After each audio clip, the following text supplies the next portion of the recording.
안녕하세요. 고승은입니다. 정의당은 이번 총선에서 간판인 심상정이 낙선하고 비례에서도 단 한 석도 얻지 못하며 원외정당으로 밀려났습니다. 국회에서 방을 빼게 되면서 이젠 여론조사상에서 기타 정당으로 분류돼 잡히지도 않으며 그들의 활동 역시 언론에 보도되는 일이 많이 줄어들었습니다. 현재 국회의원 3석이 있는 진보당이 훨씬 더 많이 보도되고 있는 거죠. SBS 뉴스토리가 정의당 관계자들을 인터뷰해 영석 정의당 우리는 이래서 망했다는 제목의 리포트를 냈는데요. 현직 대표인 권영국 대표를 비롯해 전직 정의당 대표와 부대표, 국회의원 등이 나와서 인터뷰를 했지만 역시 본질을 제대로 짚는 발언은 찾을 수가 없었습니다. 정의당이 망한 이유가 더불어민주당에서 위성정당을 만들어서 그랬다느니, 정치 지형이 양극화돼서 그랬다느니 이런 핑계를 대는 수준에서 벗어나지가 않았습니다. 자신들이 왜 외면받게 됐는지에 대한 반성과 성찰은 여전히 찾아볼 수가 없습니다. 본질은 유튜브 댓글에서 역시 정확하게 짚고 있더군요. 심상정과 류호정, 장혜영 이 세 사람.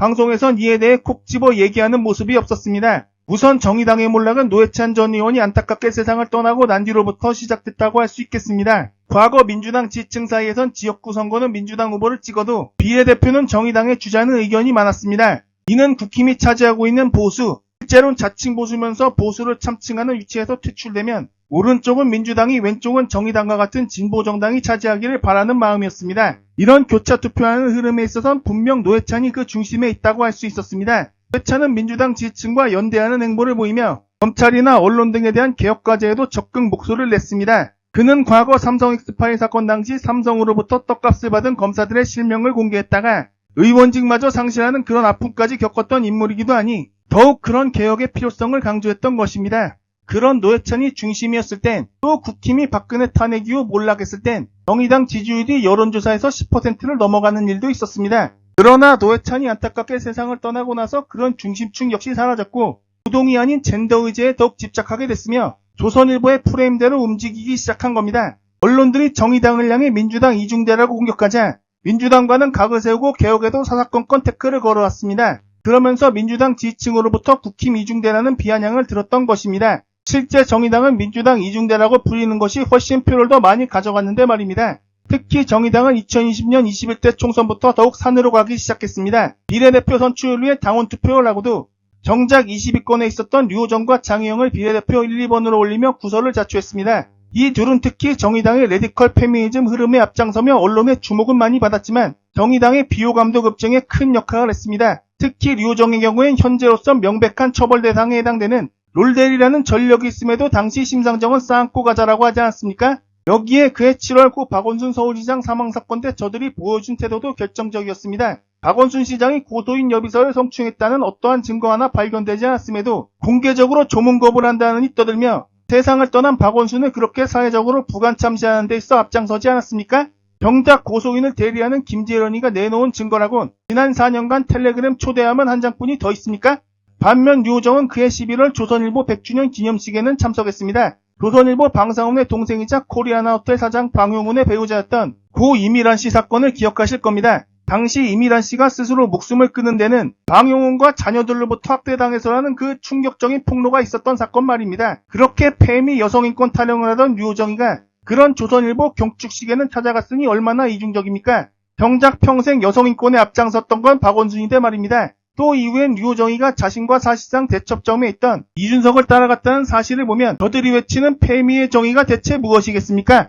이렇게 류호정과 장혜영이 주목받으면서 정의당이 집착하고 있는 의제는 페미 그 하나로밖에 비춰지지 않았습니다. 정의당에선 노동자를 위한 중대재해처벌법 제정이나 노란봉투법 이른바 합법화업 보장법 제정에 앞장섰다고 외치고 있지만 그런 얘기는 귀에 들리지 않을 수밖에요. 이처럼 박원순 부관참시 사건과 함께 정의당이 민주당 지지층과 완전히 등지게 된 두 가지 사건을 더 꼽아보겠습니다.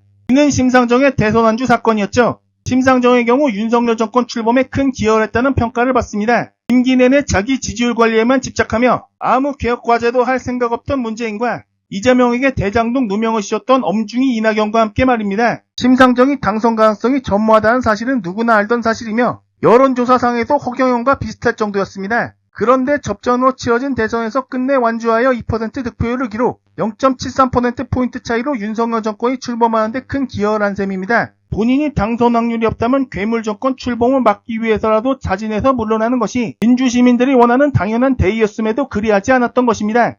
심술정의는 대선 당시 유튜브 다페이스 채널에 출연해 윤석열 후보가 당선되면 왜 안 된다고 생각하느냐, 이재명 후보가 당선되는 건 괜찮냐라는 발언을 하기도 했었죠.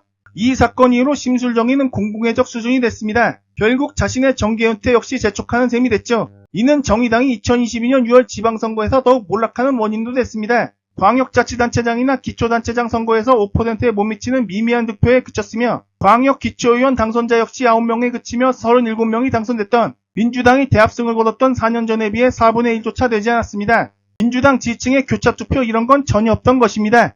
또 한 가지 사건은 지난해 9월 국회 본회의에서 정의당이 이재명 대표 체포동의안에 당론 찬성을 했다는 것입니다. 민주당 내 친문 수박들과 함께 이재명을 구속시키려 했던 그 시도에 가담한 셈이었으니 더욱 파장이 컸던 것입니다. 정의당이 민주당 지지층과 연대하는 모습을 볼 때 얻어가는 것이 많았음에도 지난 수년간 반대로만 행동하며 당 지지율도 반 이하로 떨어졌고 확장성마저도 제로가 됐던 것입니다. 실제 한국갤럽 여론조사에 따르면 20대 총선 직전에는 민주당 지지층 12%가 21대 총선 직전엔 민주당 지지층 13%가 비례대표 정당으로 정의당에 투표하겠다고 응답한 바 있습니다. 반면 22대 총선 직전 비례대표 선거에서 녹색정의당에 투표하겠다고 응답한 민주당 지지층은 단 1%에 그친 바 있습니다. 정의당이 원외정당인 녹색당과 연합해 녹색정의당이라는 이름으로 나왔고 총선 전 심상정을 비롯한 후보자들이 광화문 광장 바닥에서 단체로 저울하는 등 읍소에 나섰지만 원외정당화는 역시 막을 수가 없었습니다. 정의당은 유호정과 장혜영을 내세워 젠더와 페미라는 의제에 집착했지만 정작 타겟으로 삼았던 청년 여성들로부터 호응받는 것도 아니었습니다. 이준석은 페미에 대한 비판적인 목소리를 내면서 청년 남성들로부터 상당한 팬덤을 확보한 바 있는데요. 정의당은 그조차도 하지 못했던 것입니다. 특히 핵가족화가 이루어진 이후로 사회적으로 그렇게 강조하지 않아도 성평등은 당연한 의제로 받아들여지고 있습니다. 젊은 세대로 갈수록 성차별이 완화되고 있는 것은 물론 오히려 군복무를 의무적으로 해야 하는 남성이 역차별받는 부분도 있습니다.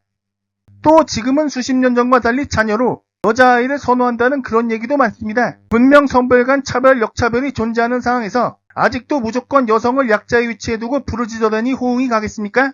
자신들은 여전히 그게 바른 말이라고 착각하고 있겠죠. 이렇게 원외정당으로 전락한 정의당의 과제는 현재 남은 30억의 빚을 해결하는 것이라고 합니다. 권영국 정의당 대표는 지난 5월 29일 MBC 라디오 인터뷰에서 당의 부채 규모에 대해 원래 40억 정도의 대출이 있었다. 10억 정도는 변제율에 30억 원이 남아있다라고 밝힌 바 있습니다. 이렇게 빚을 지게 된 원인으로는 5석 이상 정당에 주어지는 원내정당 지원금은 물론 지역구와 비례대표의 평균 득표율이 2%에 미치지 못하며 국고 보조금조차 받을 수 없는 상황이라서입니다. 이에 정의당은 30억 원의 부채 해결을 위해 홈페이지에 129 기금이란 제목으로 당원에겐 특별당비, 비당원에겐 후원을 요청하고 있습니다. 그러나 과연 그걸로 되겠습니까? 권영국 대표가 심상정이나 그런 부류보단 훨씬 생각이 낫다고 봅니다만 원내정당으로 다시 진입하려면 고생길이 아주 훤할 겁니다. 우선 내갈당이나 불리는 그 이미지부터 벗어야 할 겁니다. SBS에서 방송된 영상 내용 100번 1000번 보는 것보단 그 밑에 달린 댓글들이 훨씬 현재 정의당을 이끄는 이들에게 분명 도움이 될 거라 봅니다. 아무리 획기적인 정책 발표하는 것보다도 말입니다. 하나씩 소개해보기로 하겠습니다. 이 정도면 충분히 답이 되겠죠? 심상정, 장혜영, 류호정, 페미, 통수 등등 개망한 간단한 문제를 더럽게 어렵게 생각하네.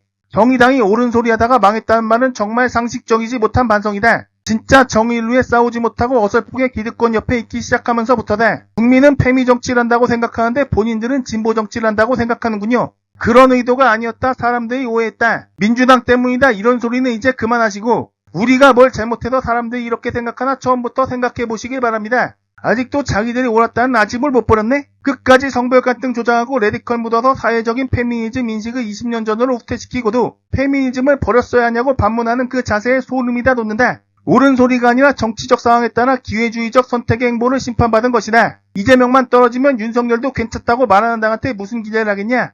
다른 정당은 사람들이 크게 반발하면 문제를 인지하고 좀 눈치라도 보면서 바꾸거나 취소하거나 뭐 이런 행동을 하는데 정의당은 사람들 말을 한 귀로 듣고 흘려버림. 개가짓네 이 느낌이 날까? 검찰 캐비넷에 굴복해서 국힘 이중대로 열일하다가 폭망했다고 추측하는 중 자폭과 기소 중 자폭을 선택했을 뿐이라고 느낀다. 지난 대선 전에 심상정과 중부대 정치자금법 위반 의혹이 있던데 어떤 언론도 다루질 않네? 검찰은 수사도 안 하고 차일피일 미루기나 하고 이게 다 우연이라고?